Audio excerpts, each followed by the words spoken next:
Bienvenue, vous souhaitez apprendre l'arabe mais vous ne savez pas d'où est ce que vous commencez? Suivez-moi pendant 3 minutes. تعلم العربية. L'alphabet arabe comporte 28 lettres. Et s'écrit horizontalement, de droite à gauche. 28 est aussi le nombre de loges lunaires en astrologie chinoise. 28 c'est le nombre de jours du cycle, des ovulations chez la femme. C'est aussi le nombre normal de dents d'un humain, en n'incluant pas les dents de sagesse. Le nombre 28 est un nombre parfait, ce qui signifie que la somme de ses diviseurs est égale à lui-même. 1 plus 2, plus 4, plus 7, plus 14, égale 28. Bien sûr. On peut écrire l'alphabet arabe sous cette forme. On remarquera des choses intéressantes. Certaines lettres ont les mêmes formes et ne se différencient que par l'emplacement des points. Vous allez sûrement finir par distinguer que toutes les lettres se positionnent par rapport à une ligne virtuelle qui les traverse horizontalement. Les recopier pour les mémoriser serait un exercice utile. Il est logique que chaque lettre, de l'alphabet arabe, ne peut avoir que 3 formes, suivant sa position dans un mot. Initiale, au début d'un mot. Médiane, à l'intérieur d'un mot.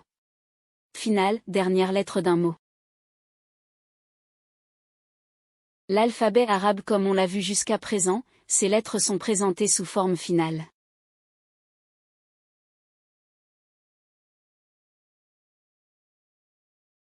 La majorité des lettres quand elles se trouvent initiales ou médiales, s'attachent sans trop altérer leurs formes graphiques originales.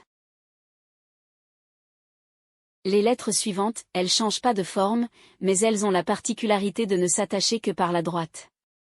Il faut se rappeler que l'arabe s'écrit de droite à gauche. Il ne reste que ces 3 lettres qui font exception.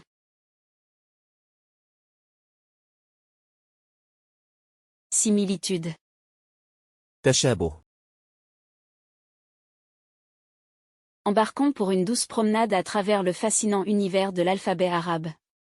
Au fil de cette découverte, nous ferons la rencontre de quelques lettres, dont la phonétique rappelle celle de l'alphabet français. Alif. با. تا.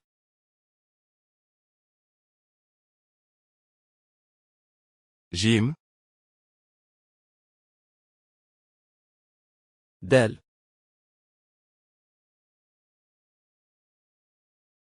زين. فا. كاف.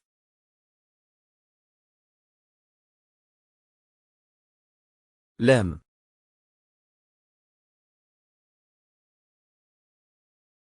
ميم. نون. Pour avoir une idée sur les lettres qui restent, c'est pas plus simple que comprendre que le R de bravo, le R de porte et le R de dressing, qui sont un même R pour un francophone, sont en réalité 3 lettres différentes pour l'alphabet arabe. Vous pouvez vous exercer tout seul, à les connaître, si vous n'avez pas de voisin qui tape avec un balai au plafond. Cette vidéo est terminée, je vous donne rendez-vous pour le premier cours. Abonnez-vous et partagez, et surtout laissez-moi un commentaire. À bientôt. إلى اللقاء.